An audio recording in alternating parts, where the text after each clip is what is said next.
Hello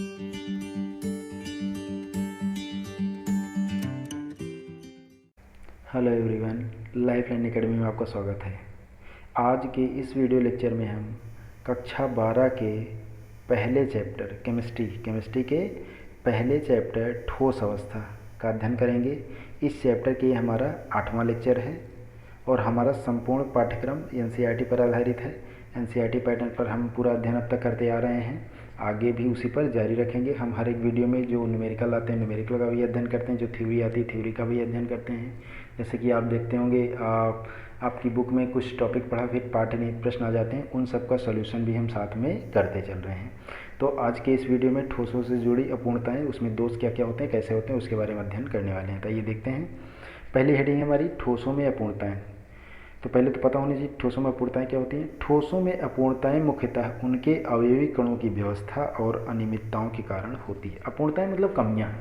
तो जो ठोसों में कमियां होती हैं वो मुख्यतः किसकी वजह से होती है, जो अवयवी कण होते हैं उनकी जो व्यवस्था होती है, व्यवस्था में अनियमितता मतलब इरेगुलरिटी, कुछ कमी, कुछ समस्या, इसी के कारण होता है। इन अनियमितताओं को ही क्रिस्टल दोष कहते हैं। जो ये अनियमितताएं हुई इसे ही क्या कहेंगे, क्रिस्टल दोष। ये सामान्यतः दो प्रकार के होते हैं। मतलब जो क्रिस्टल दोष हुए कितने प्रकार के हुए, दो प्रकार के। पहला है बिंदु दोष, दूसरा है रेखीय दोष। अब हेडिंग वाइज हम समझेंगे। पहले किसको समझेंगे, बिंदु दोष को। वह दोष जो क्रिस्टलीय पदार्थ में एक बिंदु अथवा परमाणु के रूप में अव्यवस्थित रहता है बिंदु दोष कहलाता है।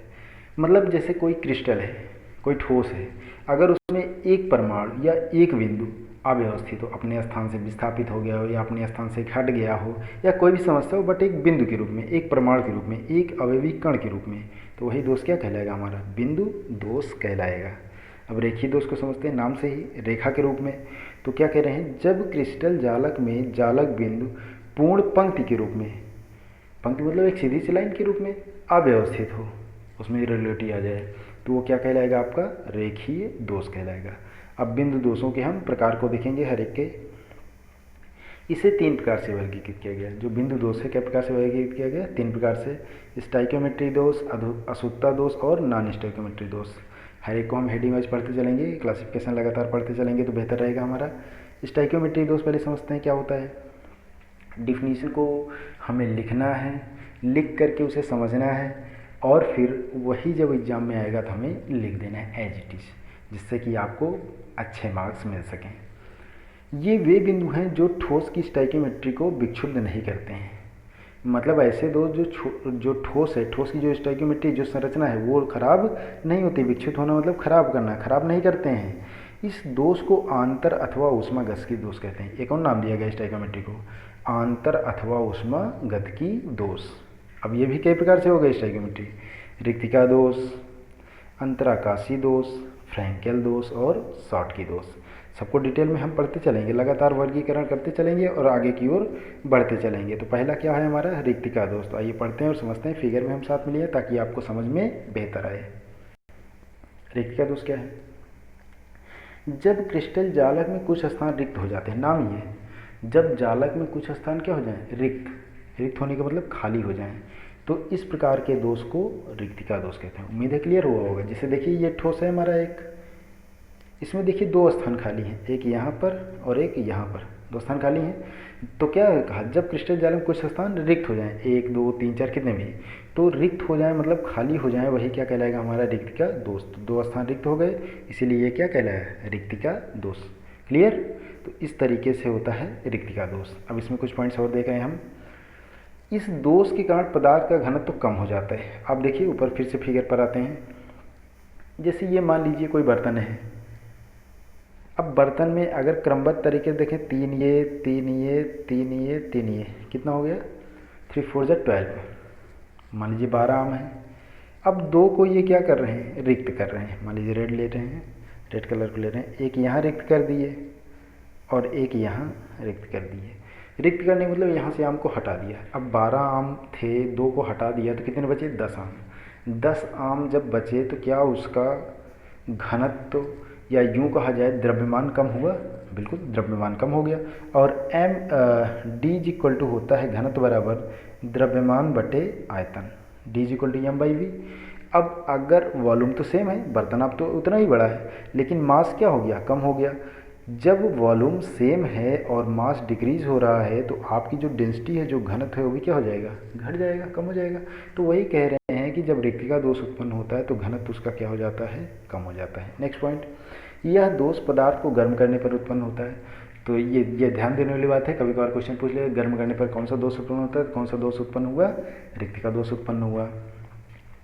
यह दोष अनआयनिक ठोसों में दिखाई देता है, मतलब ऐसे ठोस जो आयन के रूप में नहीं पाए जाते हैं उन ठोसों में यह दोष पाया जाता है। कौन सा दोष, रिक्तिका दोष।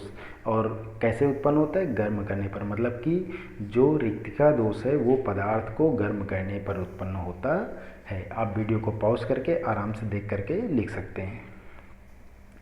अब अगली हेडिंग है हमारी अंतराकाशी दोष। पहले डिफिनीशन को पढ़ते हैं, जो फर्स्ट पॉइंट है हमारा डिफिनीशन है, पहले डिफिनीशन को पढ़ते हैं और समझते हैं।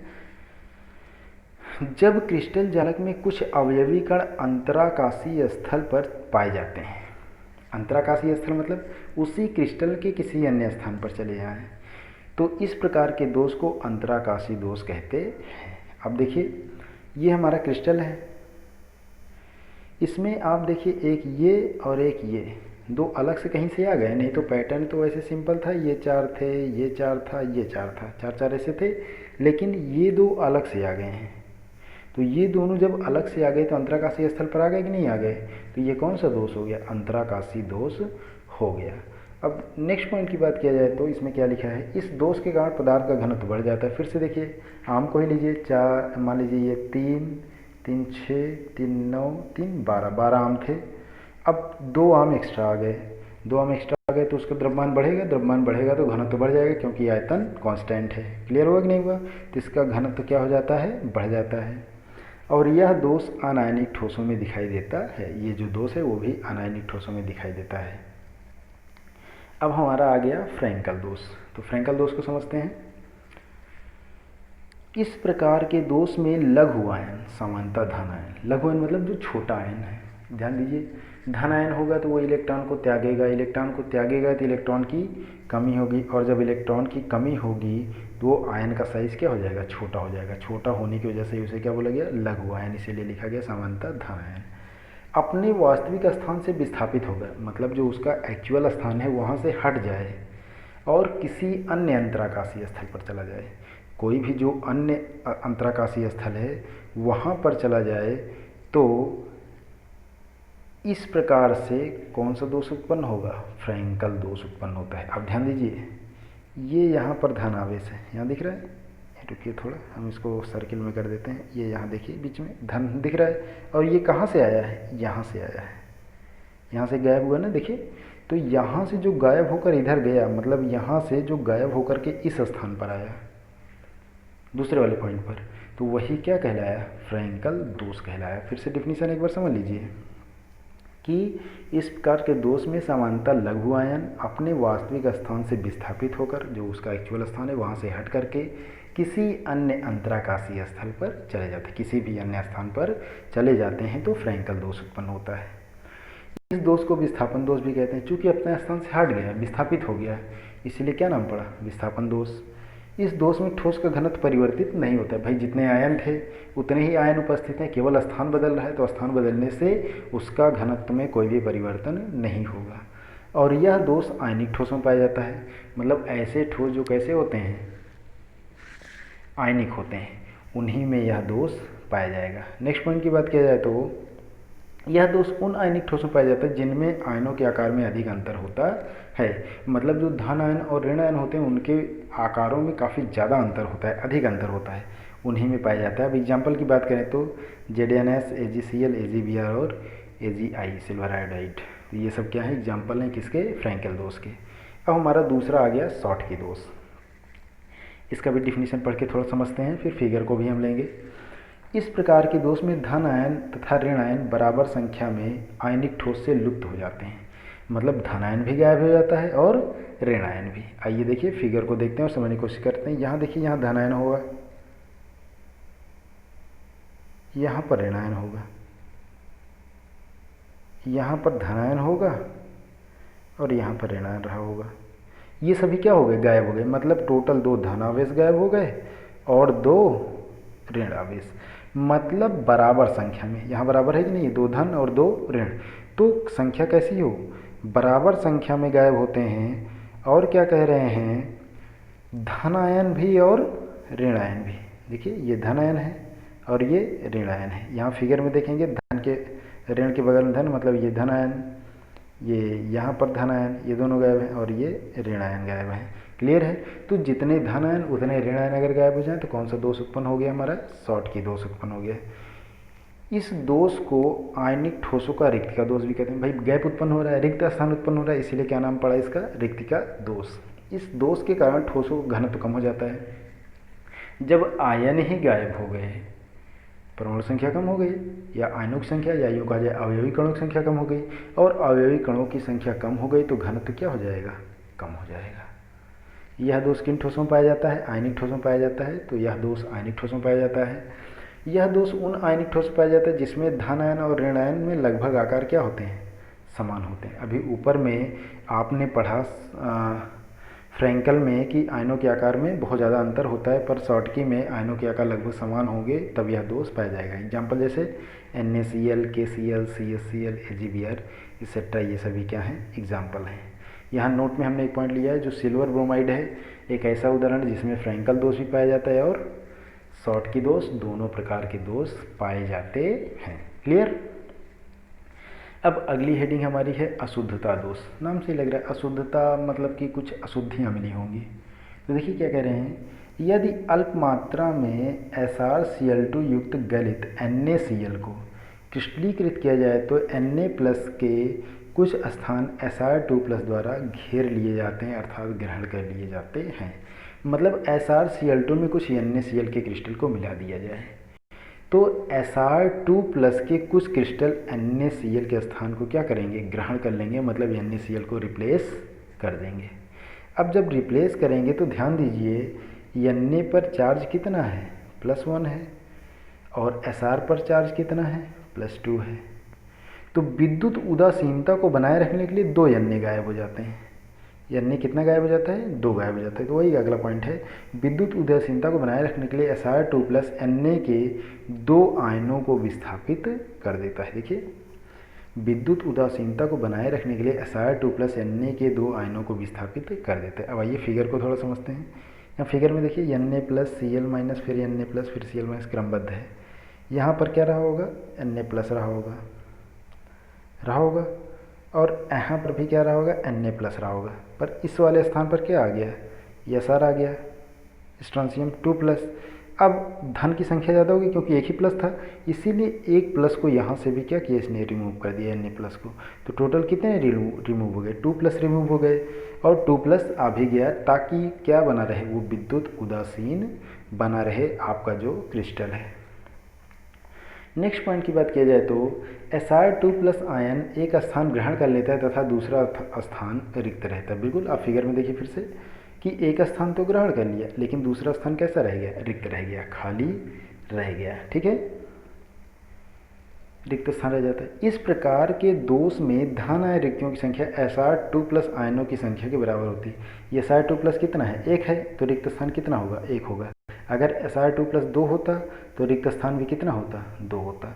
मतलब जितने स्ट्रोंशियम के आयन होंगे उतने ही रिक्त स्थान भी उपलब्ध होंगे। अशुद्धता दोष का उदाहरण एक और है CdCl2 और AgCl। अभी ऊपर हमने पढ़ा SrCl2 और NaCl। देखिए यहाँ पर है, ये यहाँ पर SrCl2 और NaCl था, अगर मिलाएंगे तो बनेगा अशुद्धता दोष।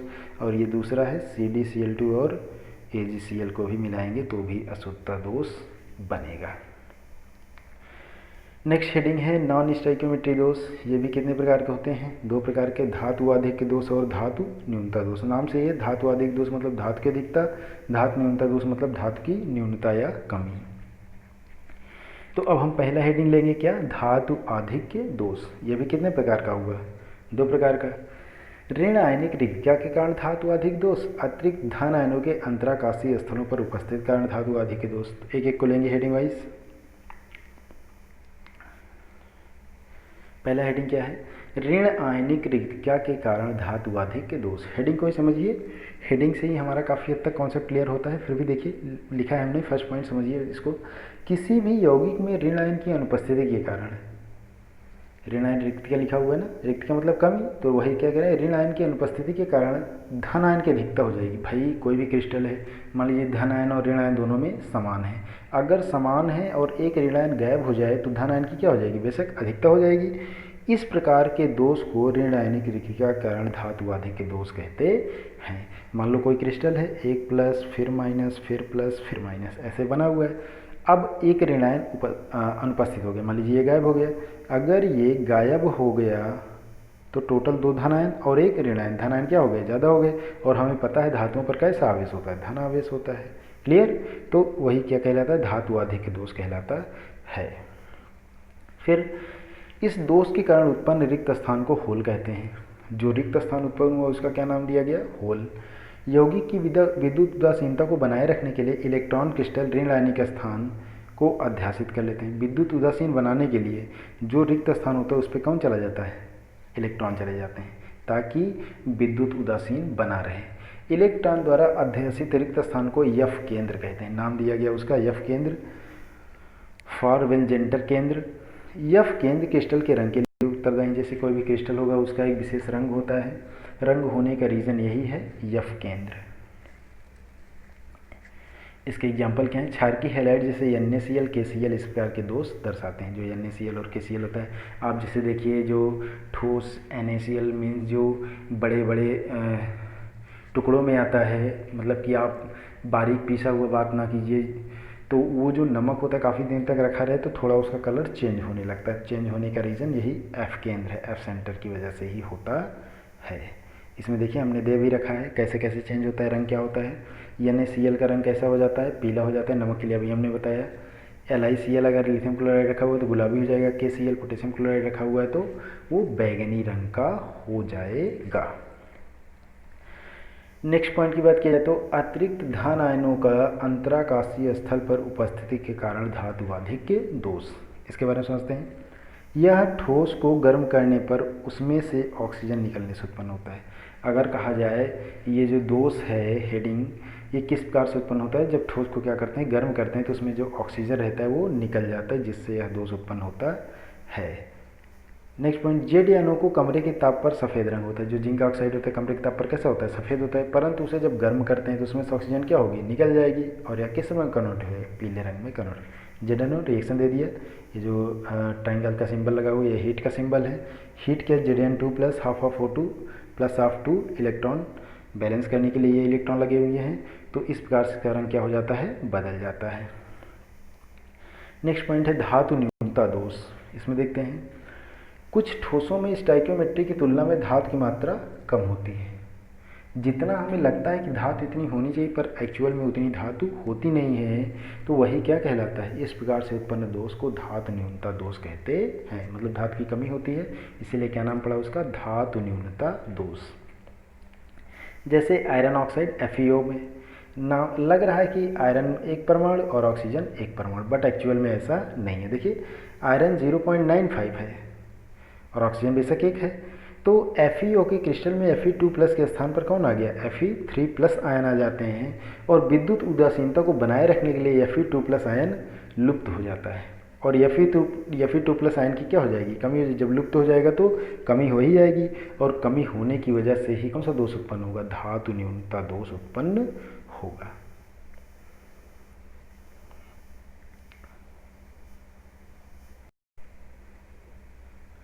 इसको आपको लगातार नोट करने के लिए आप वीडियो को पॉज करके आसानी से नोट्स तैयार कर सकते हैं, और नोट्स को उसको बेहतर तरीके से तैयार करके आप एग्ज़ाम में अच्छे मार्क्स पा सकते हैं।